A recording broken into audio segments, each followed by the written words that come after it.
Welcome to the Old Capital Real Estate Investing Podcast with Michael Becker and Paul Peebles.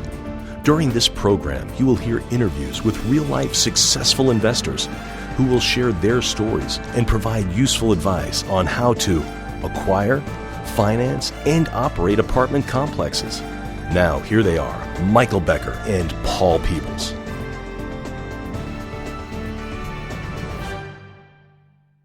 Welcome to the Old Capital Real Estate Investing Podcast. I'm your host, Paul Peebles, National Underwriter for Old Capital.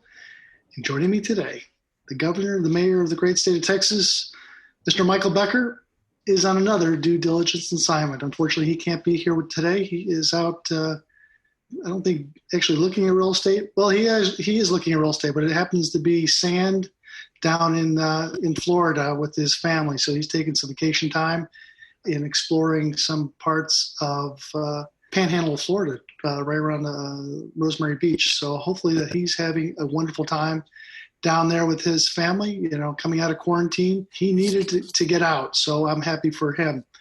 Joining us today is going to be John Brickson, also with Old Capital. John, how are you? Doing well, Paul. How are you? I'm doing great. So you just came back from spending a weekend down in Florida. How was Florida? Florida was great. We had some good weather. Some storms came in towards the latter half of the weekend, but overall it was good. I mean, there were people who are starting to get back out and, probably not as busy as it normally would be, but starting to open back up and good to see people traveling again. And it was great. Everybody wear their mask in the airplane. And you did take an airplane, right?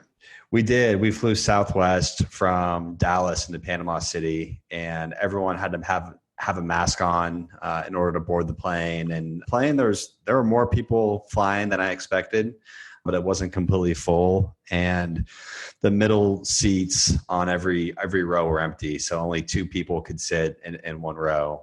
But yeah, the airports were certainly pretty quiet. And once we got to Florida, all of the stores and shops required that anyone who entered had to be wearing a mask. So still a lot of caution. A lot of caution. That's very understandable. And there's no doubt about that. So John Brickson also is with Old Capital. He is a loan officer, one of the top loan officers in Texas. It also does transactions throughout the nation. If you have any questions concerning financing, track John Brickson down. His email address is on the website, oldcapitallending.com, Old Capital Lending.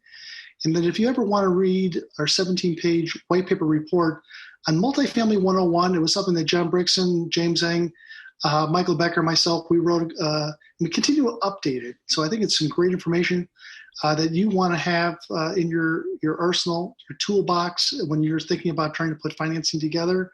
So go to Old Capital Podcast to download that 17-page white paper report. And if you also want to get into that report, it has a Michael Becker's due diligence checklist, and that's the one that Michael himself uses. So you can kind of cut and paste what Michael asked for from the seller when they get involved into a transaction. So some great information from Michael Becker. And the last thing is that we ask you, which would help us, we're trying to get 1,000 likes on the Old Capital Podcast. So if you can go back into iTunes or Stitcher or however the way you come to us, if you can write us a 5-star report, 5-star rating, we certainly would appreciate that. That certainly helps us in the rankings and gives us some more visibility. So we're excited in the podcast today because we have, I call it the Minnesota Connection, and two friends that have gone from single family to multifamily. And so we're going to tell a little bit about their story. They've done a number of transactions with Old Capital. In fact, John has done a number of deals with them. So I thought we'd kind of talk to our friends, Dan Brisse and Michael Roeder. Guys, how are you? Very good. We appreciate you having us on the show today. No problem. So Michael is active. He's a very active guy with outside activities and father of two beautiful girls, a husband. And have you started teaching your girls about real estate, Michael? I have. We've actually had them quite involved, staging units, going to take a look at apartments, making sure everything's up to par, and, just teaching them daily. So they love it.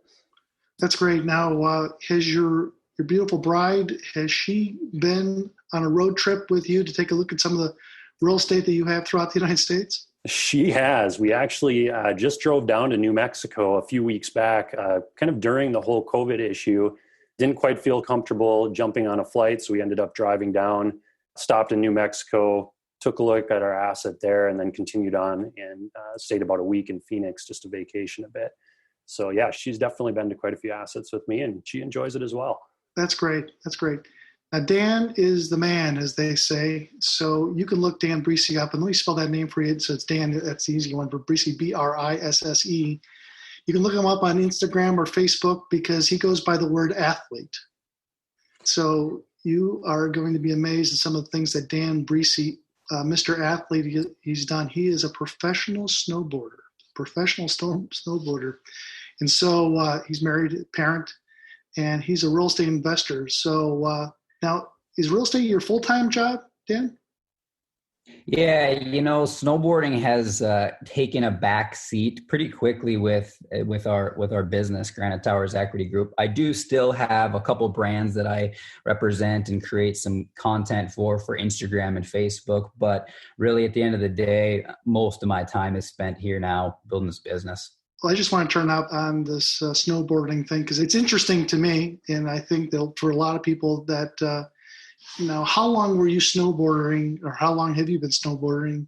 And you've been to the X Games and you've been to some of these crazy events. I mean, what is that like? And again, how long have you been doing it? Yeah, I started snowboarding when I was 13. Getting into it, it just really spoke to me. I got super passionate about it pretty quickly, pretty early on. And I kind of made this decision or set this goal to try to be a professional snowboarder. And, 10 or so years after starting, I finally started to get paid. So I went through this 10-year grind, this, hustle of really understanding the sport and creating the connections and finally getting to a point where I could compete with the best in the world. So it was a long process to getting to that point of finally getting paid to snowboard. But, I've been a part of X Games 6 times. My highlight in my career would probably be 2 X Games gold medals, a couple silver medals.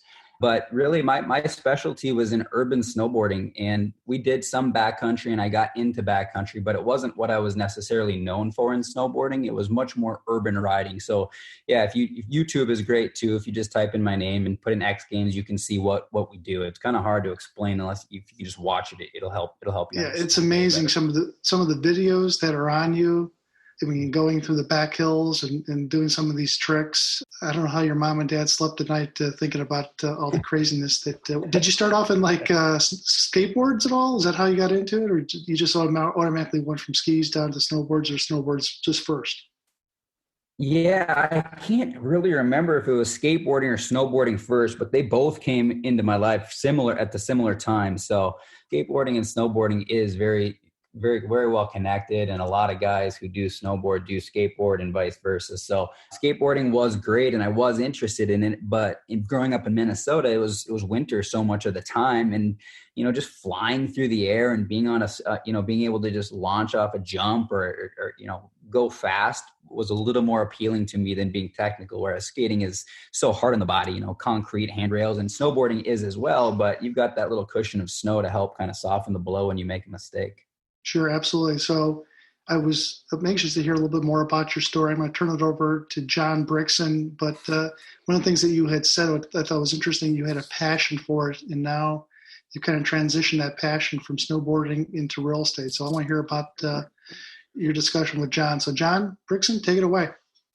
Sure. Thanks, Paul. And interesting to hear about Dan's background. I certainly can't stand on any type of board, whether it be a skateboard, snowboard, or surfboard. But it's interesting to work, and it's great to work with a professional athlete, and especially a snowboarder, as we don't have too many of those here in Texas. But anyway, just to give some background on Dan Brisse and Mike Roeder and their background, they are the co-founders and managing partners of Granite Towers Equity Group, a multifamily investor that has 6 properties throughout Texas, New Mexico, Minnesota, and Wisconsin.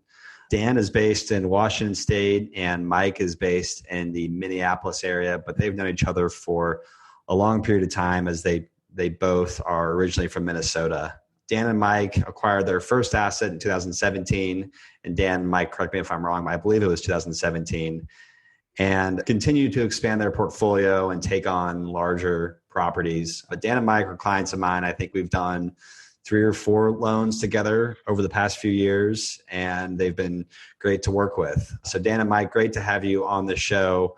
Maybe you guys can start off and just give us a little bit more background on how you guys got into real estate investing, maybe how you guys know each other, and transitioning from single family to multifamily, and why multifamily. Most definitely. So I can share my background first. Dan and I, like you had mentioned, we've known each other for a very long time, actually going back to beginning days of high school. We both rode for a local snowboard shop in St. Cloud, Minnesota. So we got to know each other very well then. Filmed some videos, actually lived out in Salt Lake City for a year together, and, just became really good friends. And what had been happening is I was investing in single family rental properties in Minnesota. So I had picked up my first property while going to college, 2009, I believe it was. And we rented out three out of the 4 bedrooms to buddies. And myself and my now wife were living in the 4th bedroom. We turned that into a rental property and just continued on and accumulated a handful of single family rentals. Well, after we got a handful of those, Dan had actually been purchasing mid-size apartment complexes, so anywhere from duplexes up to 30-unit apartments. And we had talked a lot, and we basically came to the conclusion that we should really partner up together. We had complementing skill sets. We knew each other very well, and we determined that, hey, let's partner up together. Let's buy something together, something a little bit bigger. And so that's what we did. We bought a 20-unit together, an 8-unit together, and then shortly after that, we started syndicating properties and scaling up. And Dan, you can go ahead with your background as well. Yeah, as I was saying, I grew up in Minnesota, and I had this dream of being this professional snowboarder. So as soon as I graduated from high school, I transplanted to Salt Lake City. I lived there for 10 years while I was, really making this snowboarding career, trying to come to reality. I worked these, part-time jobs at night, Blockbuster, Payway, TGI Fridays, and snowboarded during the day. And after a 3-4 year period of being in Salt Lake, I finally got to the point where I could compete and started going to some contests. And I went to the Aspen Open in Aspen, Colorado. And there's basically anyone around the country can come in and pay $250 or an entry fee, and you can ride.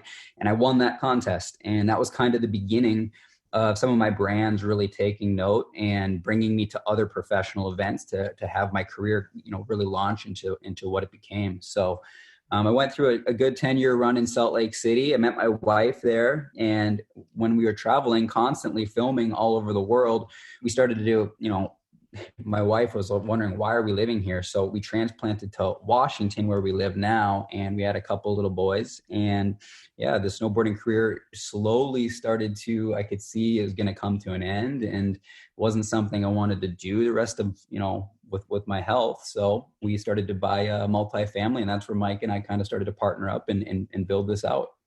And Dan, I'm curious, as a professional athlete and that's nearing retirement, do you find that a lot of other snowboarders or a lot of other athletes that have an interest in getting into real estate investing, either during their careers or post retirement? Yes. If snowboarders, once they can realize that their money can work for them and it can pay them, there's other investments other than your IRAs and 401ks and stocks. There's a way to actually put your money to work where it can start to offset your ordinary earned income or your income as a snowboarder. And once that's understood, they're very open to it. I think the biggest challenge is they just don't know how to really get in. So that's something we're working on is bringing more snowboarders, more athletes into what we're doing, because I think it's such a great way for any athlete to actually transition out of their career. I think that's something that's very scary. I know it was for me, knowing that it's coming to an end, and you don't have something that maybe you're going to fall back on to make that kind of income, that similar income. So this type of investing, it's very nice for athletes, and something that I think we can add a lot of value to with a lot of these guys and gals. Well, and I think Paul would agree with this, but it's not just athletes. We see it all the time. It's people that are highly paid professionals, or people that just have extra savings that can earn passive income and have their money work for them, as you had mentioned. And a lot of multifamily investors and syndicators that are looking to raise capital have been successful in educating doctors or tech professionals out in Silicon Valley on investing in multifamily and why it makes sense and how to identify good investments and how to invest in the right passive opportunities. So have you guys started to do a little bit more of that, education, among kind of the professional athlete crowd, or is that a segment that you've been targeting as of yet? Yeah, we're definitely tapping into it. We're working with a couple guys that we've just started to in the snowboarding industry that are very well connected, that are still around a lot of the events and a lot of the riders. And as we're working directly with those guys, there's a very good chance over the next 2, 3, 4 years, I think we could bring in a good 30 to 50 athletes and, make them repeat investors and just show them what we're able to do, because that's the biggest thing I didn't realize is what real estate investing can do for you and how powerful it really is. And once you invest in a deal and you see all of the advantages and you start seeing cash flow, I don't know how you wouldn't become hooked like I was. I invested in deals and I saw what they were able to do for me and I was immediately hooked. So I think that will happen. And I think we're going to do a dang good job of bringing some of these guys in for sure. Yeah. And I'm sure once you can get them, you'll have, I know you have a lot of repeat investors as you guys have had some success early on. So it'd be great to grow that network and tap into that. Certainly. Well, Dan, you're based in Washington and Mike is based in Minnesota. You have properties in Wisconsin, Minnesota, Texas, and New Mexico.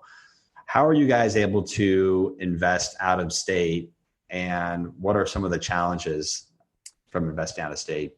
Yeah, so really the way that we asset manage allows us to have these out-of-state investments. I'll go through a few different items that we really focus on while we're asset managing these deals. First off, we want to have a very strong connection with our management team. And we spend a lot of time and effort, flying into these markets, spending a week in the market, interviewing all the management companies that we think would be a decent fit, calling the referrals, visiting their properties, looking at their systems, meeting their team. And so that's one really important piece.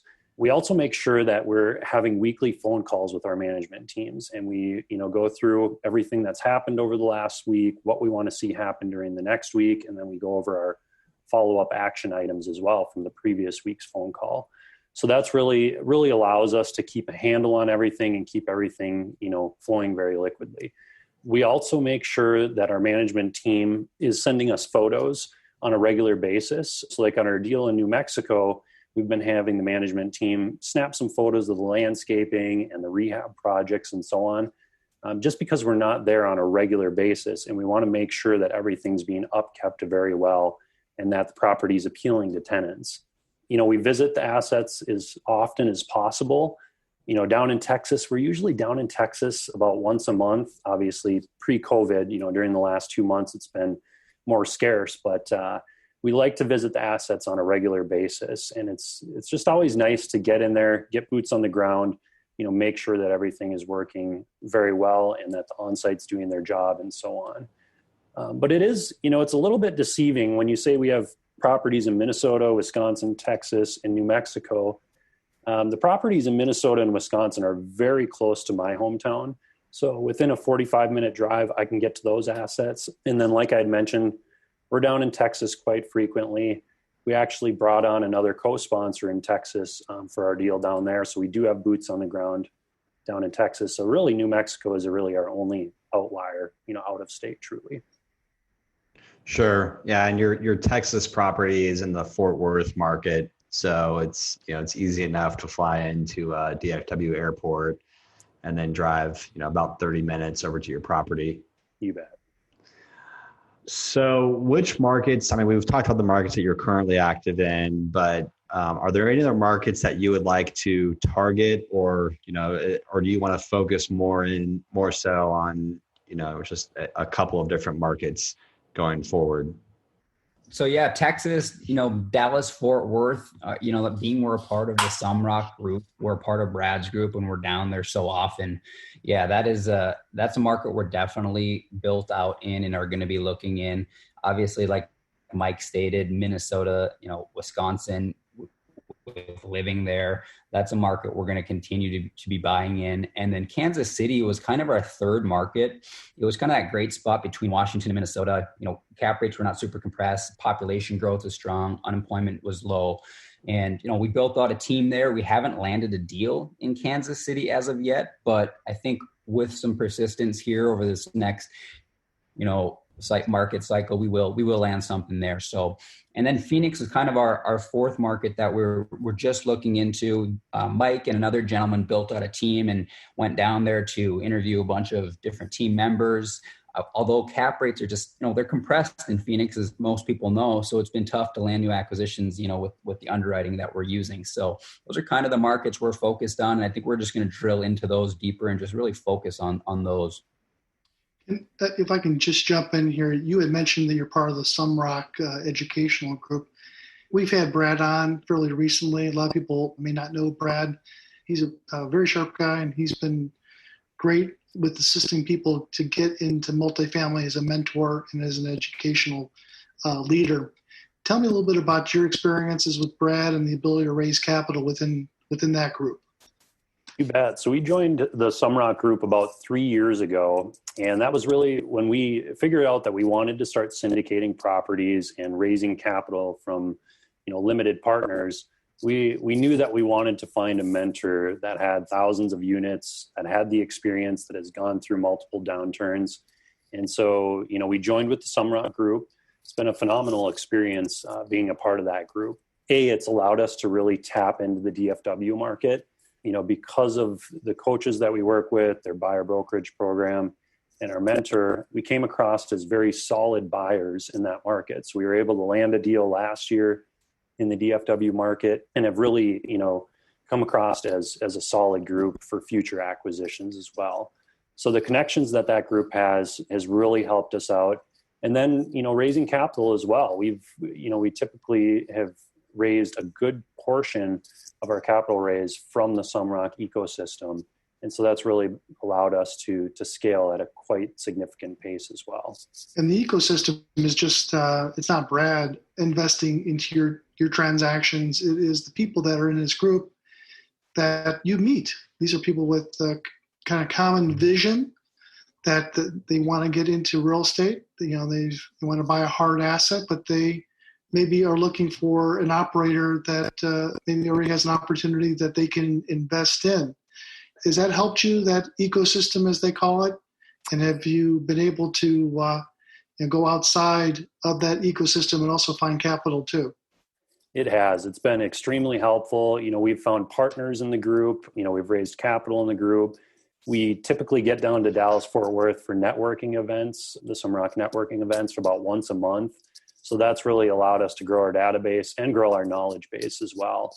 And yeah, we have been able to go outside of the group and, build a lot of connections. So we raise capital from a plethora of different avenues, anywhere from family offices to close relationships with CPA firms, friends and family, local meetups, the Sumrock group. So we really try to hit every avenue possible for raising capital. So tell me a little bit, that's always been the big challenge is raising capital. Have you raised a lot up in Minnesota from friends and family up there? Do you guys do meetups? I mean, I know that when you go down to, say, Sumrock's, in-person platform that they do, it's great because you can actually, the investor can see who you are, talk with you, kind of see what that's all about. I know it's very difficult for some people to invest without meeting somebody that they know, like, and trust. But so I'm asking, really, are you doing something similar up in the Minnesota or up in the Washington area about doing some meetups and getting people to know who you are? So we haven't started our own meetup yet. So that is on the radar. However, we've been quite busy and it just hasn't happened yet. However, we do meet with a lot of investors one-on-one, face-to-face, or, now with COVID going on, with Zoom meetings. Mm-hmm. And so that's really, really helped build out those connections and, make people feel comfortable and really like what you're doing. And then we also, we attend a lot of local meetups as well. That's Tim, great. did you want to add anything to that? Yeah.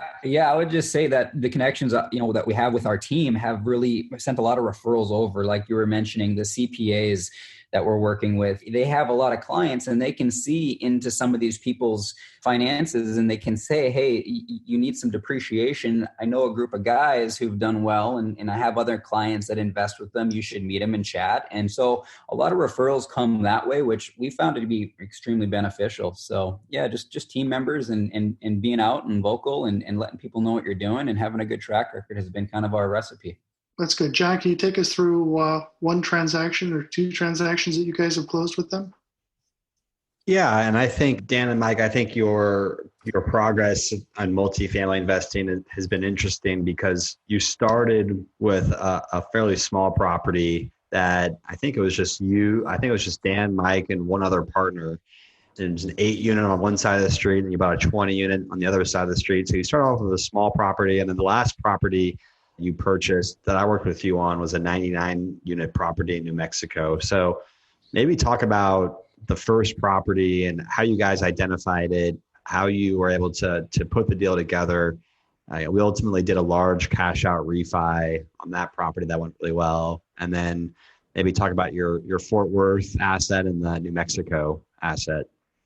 Yeah, so Cloud Haven is a property that we did a refinance on. This property we owned for a while. It was before Mike and I really were doing the syndication. It was just more of a partnership. The three of us bought it. And, it was doing very well. So we did this cash out refi, pulled the recourse debt and put non-recourse debt on it with some IO and a 30-year amortization. And then, moving forward, we ended up, after being a part of Brad's group and really understanding how to run the business professionally and how to build out teams and underwrite properly, we bought a property in Cleburne, Texas. It's called Northridge Court, which Old Capital helped us finance and close. It's an 86-unit project. We just love the area due to this new tollway going from Cleburne to Fort Worth. And they built a $100 million high school. And it was very apparent that, other businesses were relocating to that area. So I think that's one thing that Mike and I are much more focused on these days is what is this market going to allow us to do? What's the supply and demand really like? And what's the opportunity to raise rents based off of what is going on in that market now? We bought in 37 investors. We raised $2.1 million in capital. We had $475,000 of rehab budget. We relocated the office. We upgraded interior units. So far, we've been able to bump rents by 20%. We did do a water conservation project and LED lighting throughout the property. So we've added some nice value to the Northridge deal. And, so far it's been very strong with demand and the property's been running very smooth. And it's been a great property, one of our best assets. And that Northridge property, and I guess I'll just talk about both of these, but the Cloud Haven property, that was an interesting deal because, if I recall, I think you bought the 20-unit property in, I want to say it was June of 2017. You bought the 8-unit property that was across the street in January of 2000. I might have the dates off, but you bought it 6 months later. And you combined the two properties into 28 units and hired a third-party management company, did some CapEx work on the property. And 6 months after acquiring the 8-unit property, we were able to do a cash-out refi with Fannie Mae at about 95% of your total cost basis. So I think your cost was about $2.5 million. And we were able to refinance the existing credit union loan with a non-recourse Fannie loan. That was about $2.3 million. So you pulled out a significant amount of cash and went from recourse to non-recourse. And that was your first Fannie Mae loan. And I think, probably opened your eyes to what's possible, just given the large cash out and also in a smaller market. It was in St. Cloud, Minnesota. And then Northridge Court, we financed that with a Freddie small balance loan. And that was a 10-year loan with 3 years of interest only. And what I liked about that loan is that had a step down prepayment penalty. So typically Fannie Mae or Freddie Mac, their loans have a yield maintenance prepayment penalty, and yield maintenance, those prepayment penalties can be a lot higher than a step down. What a step down is, it's basically a declining prepay where it's, if it's a 10-year loan, it's 5% year one, 5% year two, 4% year three, 4% year four, and continues to decline during the loan term. So I think for Dan and Mike, when you guys, as you continue to increase the cash flow on that property and have strong cash on cash returns during the interest only period, in year 3 or 4, you can refi the existing loan or you can sell, and you can sell it and not have a really high yield maintenance prepayment penalty to go with. So I think on your end, that was a good decision to go with the step down, even though the interest rate was a little bit higher. With that lower prepayment penalty, I think you'll end up being glad you had it when it's time to sell or refi here in a couple of years. You bet. And then our third property that we're going to talk about today is Riverwood and Cielo Vista. So it's actually 2 properties in Carlsbad, New Mexico, located right across the street from one another. So we do, essentially run it as one. We have one office, one on-site. And, originally we weren't looking in New Mexico, but the brokers that had sold us Northridge Court, which was in Cleburne, Texas, they had listed this property as well. And they came to us and, essentially pitched us on it, said that we needed to take a look. So we quickly underwrote it. The numbers looked great.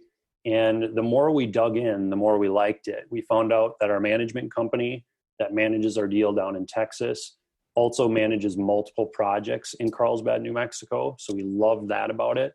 We also found out that our contractor that was working on our property in Texas was willing to go to Carlsbad, New Mexico and work on the property and do our rehab projects there as well. And something kind of interesting about this deal, we actually had our contractor invest in the deal alongside of us. So he has skin in the game. And that's really given us a lot of comfort on, having the rehab projects done correctly and on time. With us not being boots on the ground there and not having a boots on the ground team member, that's been fantastic with that deal. But a little bit more about that deal. We're bumping rents a decent amount. We're going in, we're renovating a good portion of the interior units. We also had a decent amount of exterior work, roof repairs, staining, painting, some parking lot striping and sealing. We actually created an office. So one of the offices was being ran out of the on-site's unit that he was living in. And they had a wonderful space for an actual office. So we renovated that, spent about $7,000. It looks fantastic. The tenants really enjoy it. And it's just nice to have that separate space for the on-site manager. And, that deal has been performing really well. The collections have remained really strong through, the pandemic that's happening right now. And, obviously that market is more so tied to oil, and it's still been a strong performer for us so far.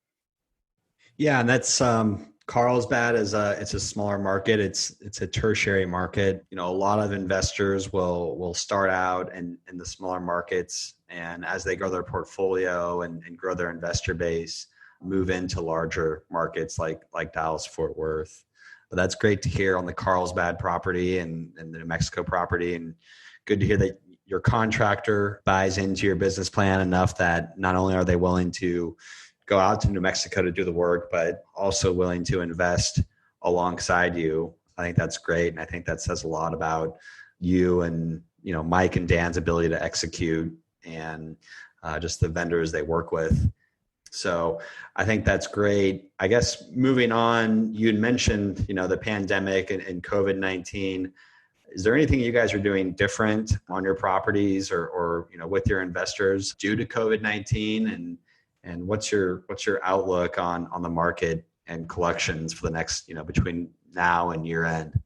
You bet. There are a few things that we have been implementing as we've, gone through the COVID-19 situation.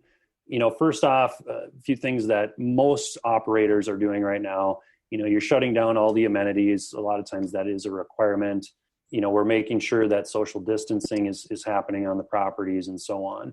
But a couple of unique things that we've done on one of our properties, we've implemented a grocery gift card program. So essentially, if the tenants pay on time, and we did this last month, they got a $25 gift card to a local grocery store. And that really helped with collections. We did that, right when COVID was at its peak, or we believed it was at its peak. So that was a nice little value add that we did in regards to the COVID-19 times.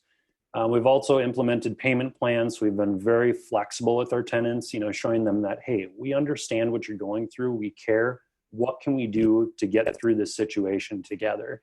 And so we have had, a handful of tenants really take advantage of those payment plans.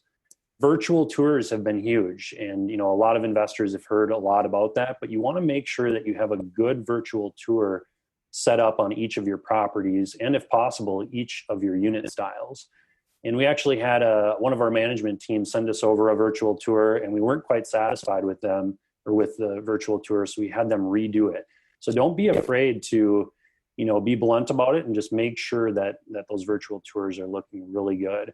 We've also had apartments.com come in and do the Matterport tours, so that way the tenants can literally click the arrows and walk through the apartment units and really feel like they're at that unit touring it without having to actually go to the unit. We've, listed the job openings in the community. So a lot of times we'll post those in the on-site office, just trying to help the tenants find, new jobs if they did lose their job. We've sent out information about, where they need to go to online to get unemployment filed, what type of stimulus options are out there, what type of help is out there. And then one other thing that we've been doing is we've been doing pizza delivery for some of our tenants at some of our assets. So on the first of the month, we'll have Little Caesars pizzas delivered to their units. And that's just to really show them that, hey, we really care. We understand that you might be going through a tough time. Here's something for you from us. And I think that's been really appreciated as well. And what about with your investors? Because it sounds like your net rental income has stayed high. Your collections have been consistent and been steady. And, maybe you've even been able to increase rents on some of your properties and continue to execute on your pro forma. But are you continuing to pay distributions, and, why or why not? Good question. Yeah. So we did put distributions on hold on all of the assets when COVID-19 hit. Now, I think we'll be in the position to start distributions up, fairly soon in the near future, but we just want to make sure that we're in a really, really good situation in case things keep going south and maybe, the rental income, decreases further. So at this point, we have put that on hold, and I think, most sponsors have. However, that could change, fairly quickly here.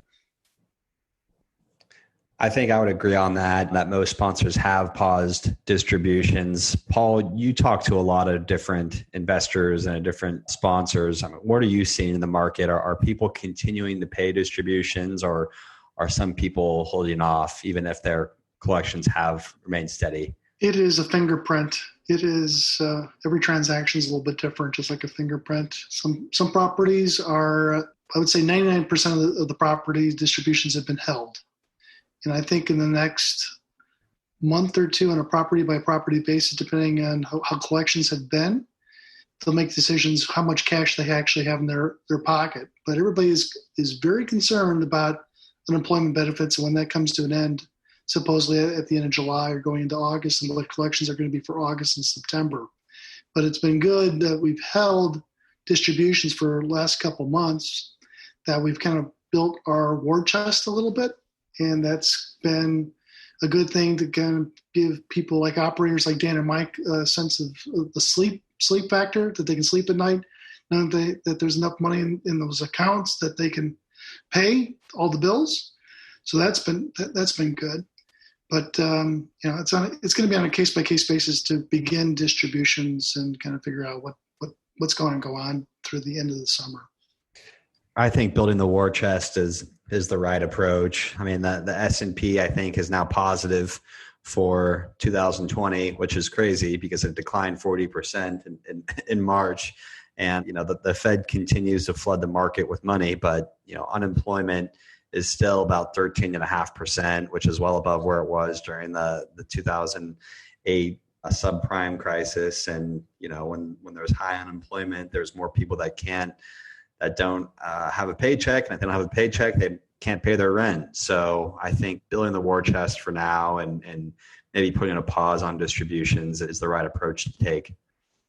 You bet. And if you're in a situation where you have, a lot of funds in your account and things are going well in a couple months, there's no reason to possibly do a larger distribution and make up for, the missed distribution. So it's just a really good safeguard to take advantage of. So during this period of time, what are you guys doing with your lives? I mean, you've probably been put on pause a little bit. There's not a lot of inventory coming onto the market itself for you guys to take a look at and make a run at. So give me kind of a breakdown of what both you guys are doing with your lives. Yeah, I can go first. We're working on building out some systems. We hired our first employee to Granite Towers Equity Group just the other day, a bookkeeper. He's going to work with us on investor relations. He's going to work with us on raising capital and obviously just keeping track of the management company's numbers and double checking and helping us be set up when we go to get our taxes done with our CPA. And also we just have been onboarding with Juniper Square, a CRM platform for our investors to make things a little bit more systematic at Granite Towers, and talking to other possible co-sponsors about potentially working together. So we're just kind of really preparing for what we think is coming. I think there could be a lot of opportunity sometime in these next 2-3 years, probably sooner than that, so that we're able to capitalize and just bring good opportunities to investors and help everyone do better and make a little bit more money. Yeah, so it hasn't stopped. So Mike, what are you doing these days? Yep, the same. So really building out our systems in our business. We've also spent a lot of time on asset management over the last couple of months, just making sure that everything's going smoothly at all the properties and that we're doing everything we can to keep collections up.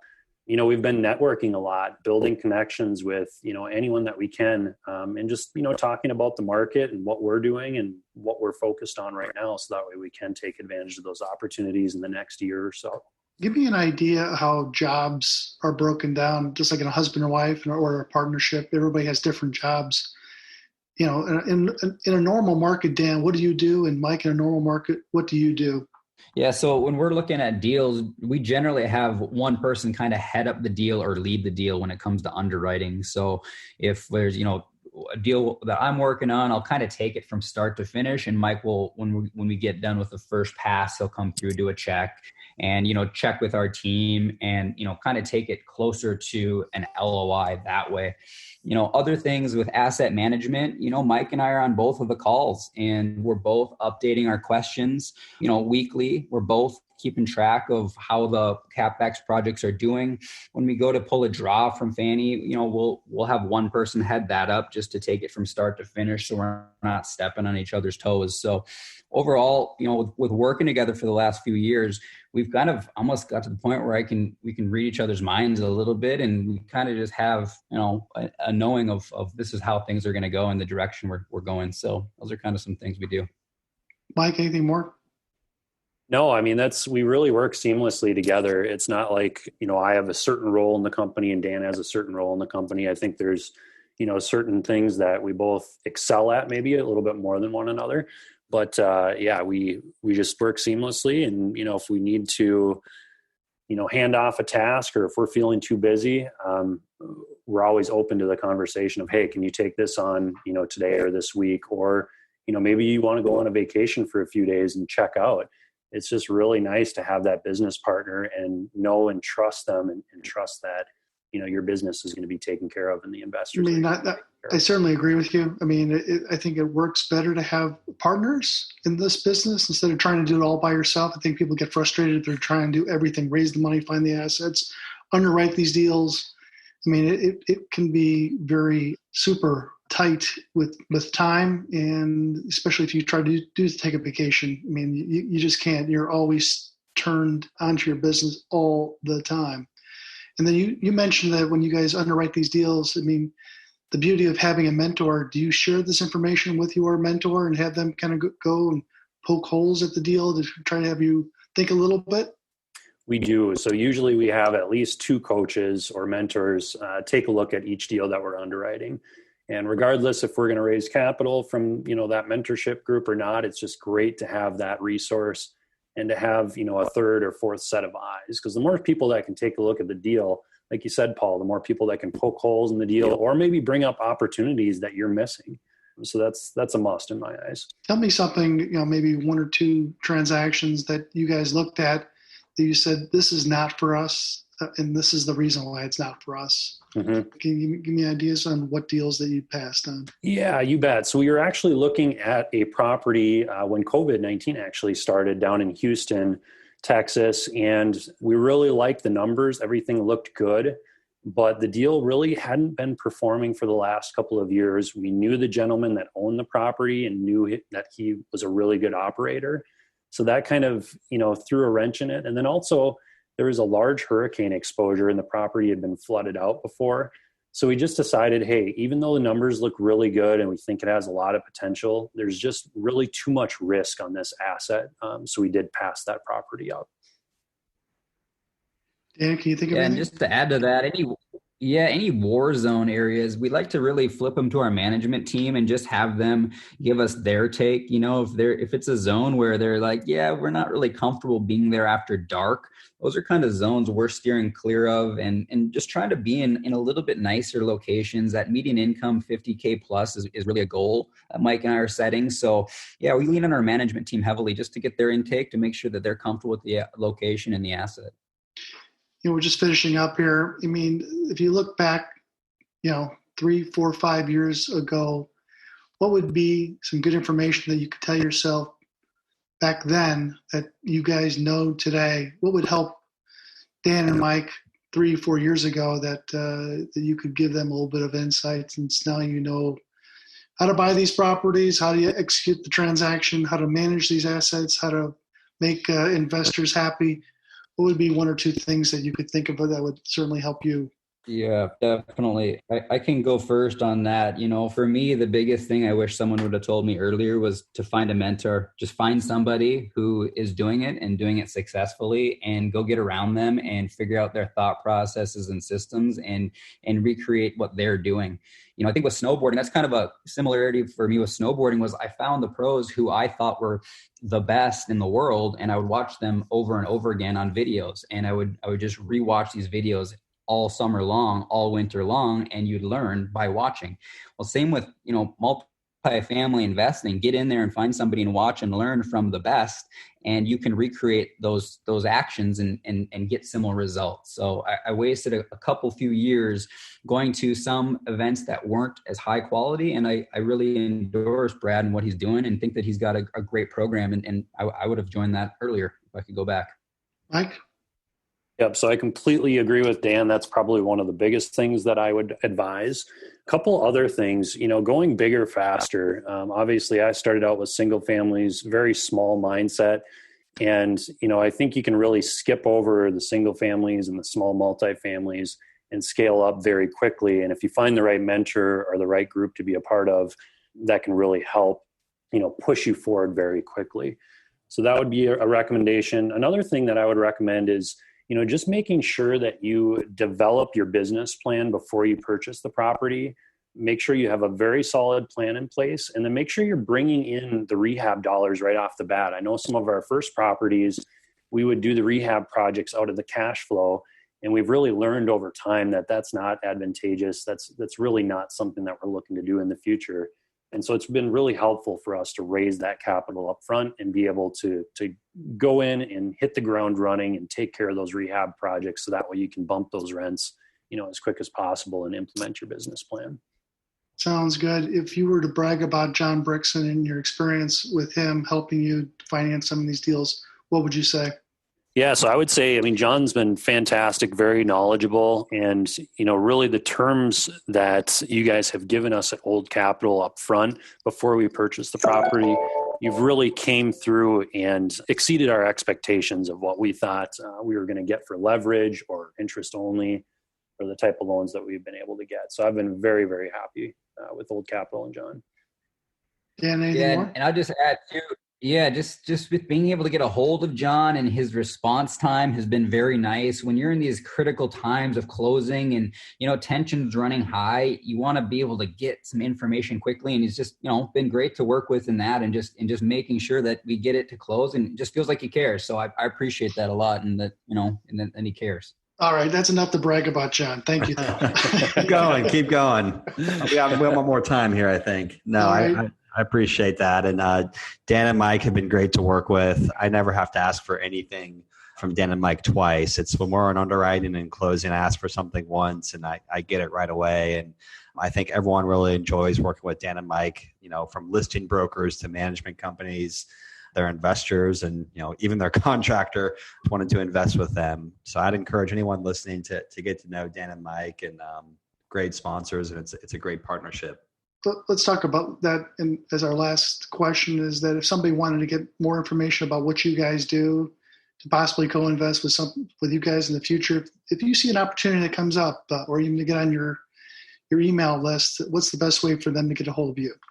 Yeah, so you can jump onto our website. It's granitetowersequitygroup.com, and you can fill out the contact us page, or feel free to email either of us. My email is mike@granitetowersequitygroup.com.